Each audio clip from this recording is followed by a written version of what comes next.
Hi friends, ನಮಸ್ತೆ ಎಲ್ರಿಗೂ. ನಾನಿವತ್ತು ಹೋಟೆಲಲ್ಲಿ ಮತ್ತು ರೆಸ್ಟೋರೆಂಟ್ಗಳಲ್ಲಿ ಮಾಡ್ತಾರಲ್ಲ ಆ ಥರ ಸೋಯಾ ಚಂಕ್ಸ್ ಗ್ರೇವಿ ಮಾಡ್ತಿದ್ದೀನಿ. ಮದುವೆ ಮನೆಗಳಲ್ಲಿ ಕೂಡ ಮಾಡ್ತಾರೆ.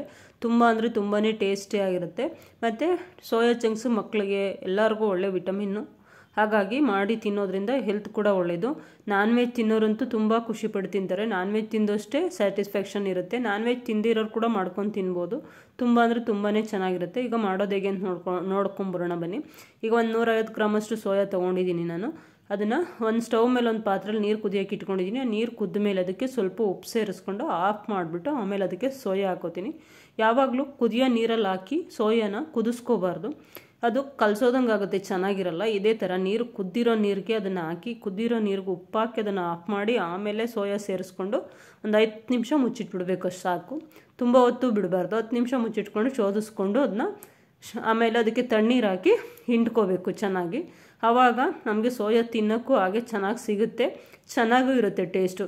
ಈಗ ನೋಡಿ, ಈ ಥರ ತಣ್ಣೀರಲ್ಲಿ ಹಾಕಿ ಚೆನ್ನಾಗಿ ಹಿಂಡ್ಕೊಂಡಿದ್ದೀನಿ. ಇದೇ ಥರ ಎಲ್ಲ ಸೋಯಾನು ನಾನು ಇದೇ ಥರ ಹಿಂಡ್ಕೋತೀನಿ. ಈಗ ಎಲ್ಲ ರೆಡಿ ಮಾಡಿ ಎತ್ತಿಟ್ಕೊಂಡಿದ್ದೀನಿ. ಇವಾಗ ನಾನು ಇದಕ್ಕೆ ಬೇಕಾಗಿರೋ ಇಂಗ್ರೀಡಿಯೆಂಟು ಒಂದು ಅಪ್ ಸೈಜ್ 2 ಈರುಳ್ಳಿ, ಒಂದು 6 ರಿಂದ 7 ಸ್ಮಾಲ್ ಸೈಜು ಫಾರಮ್ ಟೊಮೆಟೊ ತೊಗೊಂಡಿದ್ದೀನಿ. ಮತ್ತು ಒಂದು 6 ರಿಂದ 7 ಗೋಡಂಬಿ ಮತ್ತು ಬಾದಾಮಿನ ಒಂದು ಅರ್ಧ ಗಂಟೆ ಮುಂಚೆ ನೀರಲ್ಲಿ ನೆನೆಸಿಟ್ಕೊಂಡಿದ್ದೀನಿ. ಶುಂಠಿ ಬೆಳ್ಳುಳ್ಳಿ ಪೇಸ್ಟ್ 1 ಟೇಬಲ್ ಸ್ಪೂನಷ್ಟು. ನಿಮಗೆ ಗೋಡಂಬಿ ಬಾದಾಮಿ ಬೇಡ ಅಂದರೆ ಸ್ಕಿಪ್ ಮಾಡ್ಕೋಬೋದು. ನಾನು ಸ್ವಲ್ಪ ಗ್ರೇವಿ ಥಿಕ್ನೆಸ್ ಇರಲಿ ಅಂತ ಹಾಕ್ಕೊಂಡಿದ್ದೀನಿ. ಈಗ ಸ್ಟವ್ ಮೇಲೆ ಒಂದು ಬಾಣಲೆ ಇಟ್ಕೊಂಡು ಅದಕ್ಕೊಂದು 3 ಟೇಬಲ್ ಸ್ಪೂನಷ್ಟು ಎಣ್ಣೆ ಹಾಕ್ಕೊಂಡು ಅದಕ್ಕೆ ಹಿಂಡಿ ಎತ್ತಿಟ್ಕೊಂಡಿದ್ದಂಥ ಸೋಯಾ ಚಂಕ್ಸ್ ಹಾಕಿ ಚೆನ್ನಾಗಿ ಹುರ್ಕೋತೀನಿ. ಮೀಡಿಯಮ್ ಟು ಲೋ ಫ್ಲೇಮಲ್ಲೇ ಇಟ್ಕೊಂಡು ಇದನ್ನು ಚೆನ್ನಾಗಿ ಫ್ರೈ ಮಾಡ್ಕೋಬೇಕು. ಸೋಯಾ ಚೆನ್ನಾಗಿ ಈ ಥರ ಫ್ರೈ ಮಾಡ್ಕೊಂಡು ಮಾಡೋದ್ರಿಂದ ಟೇಸ್ಟ್ ಚೆನ್ನಾಗಿರುತ್ತೆ. ಹಾಗೆ ಹಾಕಿ ಮಾಡಿದ್ರೆ ಹಸಿ ಸ್ಮೆಲ್ ಥರ ಇರುತ್ತೆ. ಇದು ತುಂಬ ಚೆನ್ನಾಗಿ ಟೇಸ್ಟಿಯಾಗಿ ಬರುತ್ತೆ. ಈಗ ನೋಡಿ, ಅದನ್ನೆಲ್ಲ ಎತ್ತಿಟ್ಕೊಂಡು ಅದೇ ಬಾಣಲಿಗೆ ನಾನು ಒಂದು 2 ಟೇಬಲ್ ಸ್ಪೂನ್ ಎಣ್ಣೆ ಹಾಕ್ಕೊಂಡಿದ್ದೀನಿ. ಎಣ್ಣೆಗೆ ಒಂದು ಚಕ್ಕೆ, ಒಂದು ಲವಂಗ, ಒಂದು ಮರಾಠಿ ಮೊಗ್ಗು, ಒಂದು ಅನಾನಸ್ ಹೂವು, ಒಂದು ಏಲಕ್ಕಿ ಮತ್ತು ಒಂದು ಪಲಾವ್ ಎಲೆ ಮತ್ತು ಒಂದು ಚೂರು ಸೋಂಪು ಹಾಕ್ಕೊಂಡಿದ್ದೀನಿ. ಇದಿಷ್ಟು ಫ್ಲೇವರ್ಗೆ ತುಂಬ ಅಂದರೆ ತುಂಬಾ ಚೆನ್ನಾಗಿರುತ್ತೆ. ಎಣ್ಣೆಲ್ಲದು ಫ್ಲೇವರ್ ಬಿಡೋ ಥರ ಒಂದು 2 ನಿಮಿಷ ಹುರ್ಕೊಂಡು ಸಣ್ಣದಾಗಿ ಹೆಚ್ಚಿಟ್ಕೊಂಡಿರೋಂಥ 2 ಈರುಳ್ಳಿ ಏನಿತ್ತು ಅದನ್ನು ಇದಕ್ಕೆ ಹಾಕ್ಕೊಂಡು ಚೆನ್ನಾಗಿ ಫ್ರೈ ಮಾಡ್ಕೋತೀನಿ. ಈರುಳ್ಳಿ ಯಾವಾಗಲೂ ಗೋಲ್ಡನ್ ಬ್ರೌನ್ ಕಲರ್ ಬರೋ ಥರ ಫ್ರೈ ಮಾಡ್ಕೋಬೇಕು. ಅದಕ್ಕೆ ಮಧ್ಯದಲ್ಲಿ ನಾವು ಈಗ ಶುಂಠಿ ಬೆಳ್ಳುಳ್ಳಿ ಪೇಸ್ಟ್ ಸೇರಿಸ್ಕೊಳ್ಳೋಣ. ಶುಂಠಿ ಬೆಳ್ಳುಳ್ಳಿ ಪೇಸ್ಟು ಹಸಿ ವಾಸನೆ ಹೋಗೋ ಥರ ಅದು ಮತ್ತು ಈರುಳ್ಳಿ ಎಲ್ಲನೂ ಚೆನ್ನಾಗಿ ಫ್ರೈ ಮಾಡ್ಕೊಳ್ಳೋಣ. ಈಗ ಪ್ಯೂರಿ ಮಾಡಿ ಇಟ್ಕೊಂಡಿದ್ದೆ ಟೊಮೊಟೊ ನಾನು ಏನೇ ಎತ್ತಿಟ್ಕೊಂಡಿದ್ದೆ ಅದಷ್ಟು ಆ ಪ್ಯೂರಿನ ಇದಕ್ಕೆ ಸೇರಿಸ್ಕೋತೀನಿ. ಆಮೇಲೆ ಬಾದಾಮಿ ಮತ್ತು ಗೋಡಂಬಿ ಏನು ಪೇಸ್ಟ್ ಮಾಡಿ ಇಟ್ಕೊಂಡಿದ್ದೆ ಅದು ಕೂಡ ಇದಕ್ಕೆ ಸೇರಿಸ್ಕೋತೀನಿ. ನೀವು ಬೇಕಾದ್ರೆ ಟೊಮೊಟೊ ಸಣ್ಣದಾಗಿ ಹೆಚ್ಚು ಕೂಡ ಹಾಕೋಬೋದು, ಈರುಳ್ಳಿ ಕೂಡ ಪೇಸ್ಟ್ ಥರ ಮಾಡಿ ಕೂಡ ಹಾಕೋಬೋದು.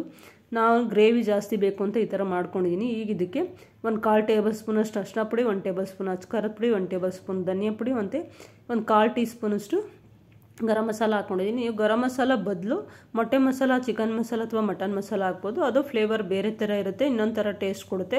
ತುಂಬ ಅಂದರೆ ತುಂಬಾ ಚೆನ್ನಾಗಿರುತ್ತೆ. ಈಗ ನೋಡಿ, ಸ್ಪೈಸಸ್ ಎಲ್ಲ ಸ್ವಲ್ಪ ಲೈಟಾಗಿ ಎಣ್ಣೆ ಬಿಡೋ ಥರ ಹುರ್ಕೊಂಡಿದ್ದೀನಿ. ಈಗ ಅದು ರೆಡಿ ಆಗಿದೆ. ಎಣ್ಣೆಯಲ್ಲಿ ಫ್ರೈ ಮಾಡಿ ಎತ್ತಿಟ್ಕೊಂಡಿದ್ರಂಥ ಸೋಯಾ ಚಂಕ್ಸ್ ಇದಕ್ಕೆ ಸೇರಿಸ್ಕೊಂಡು ಚೆನ್ನಾಗಿ ಫ್ರೈ ಮಾಡ್ಕೋತೀನಿ. ಎಲ್ಲ ನಾವೇನೆಲ್ಲ ಪೇಸ್ಟ್ ಮಾಡ್ಕೊಂಡಿದ್ದೆ ಅದ್ರ ಜೊತೆಗೆ ಸೋಯಾ ಚಂಕ್ಸ್ ಚೆನ್ನಾಗಿ ಮಿಕ್ಸ್ ಆಗಬೇಕು. ಹಂಗೆ ಮಿಕ್ಸ್ ಮಾಡಿಕೊಂಡು ಅದಕ್ಕೆ ಬೇಕಾಗಿರೋಷ್ಟು ನೀರು ಸೇರಿಸ್ಕೊಂಡು ಉಪ್ಪು ಸೇರಿಸ್ಕೊಂಡು ಒಂದು 10 ನಿಮಿಷ ಕುದಿಸ್ಕೊಂಡ್ರೆ ಆಯಿತು. ಕನ್ಸಿಸ್ಟೆನ್ಸಿ ನೋಡಿಕೊಂಡು ನೀರು ಹಾಕ್ಕೊಳ್ಳಿ. ತುಂಬ ಅಂದರೆ ತುಂಬಾ ಚೆನ್ನಾಗಿರುತ್ತೆ. ಇದೊಂದು 10 ನಿಮಿಷ ಕುದ್ಮೇಲೆ ಇದು ಕೊತ್ತಂಬರಿ ಸೊಪ್ಪು ಉದುರಿಸಿದ್ರೆ ಸೋಯಾ ಚಂಕ್ಸು ಗ್ರೇವಿ ರೆಡಿ ಆಗುತ್ತೆ. ನೀವು ಇನ್ನೂ ಯಾರೆಲ್ಲ ನನ್ನ ಚಾನಲ್ ಸಬ್ಸ್ಕ್ರೈಬ್ ಮಾಡ್ಕೊಂಡಿಲ್ಲ ದಯವಿಟ್ಟು ಸಬ್ಸ್ಕ್ರೈಬ್ ಮಾಡ್ಕೊಳ್ಳಿ. ಹಾಗೆ ಈ ವಿಡಿಯೋಗೊಂದು ಲೈಕ್ ಕೊಡಿ, ನಿಮ್ಮ ಫ್ರೆಂಡ್ಸ್ಗೆಲ್ಲ ಶೇರ್ ಮಾಡಿ. ನೀವು ಒಂದ್ಸಲ ಈ ಥರ ಸೋಯಾ ಚಂಕ್ಸ್ ಗ್ರೇವಿ ಮನೇಲಿ ಮಾಡಿ ಹೇಗಿತ್ತು ಅಂತ ಕಮೆಂಟ್ ಮೂಲಕ ತಿಳಿಸಿ. ಕಮೆಂಟ್ ಮಾಡೋದು ಮರಿಬೇಡಿ friend. Thank you for watching.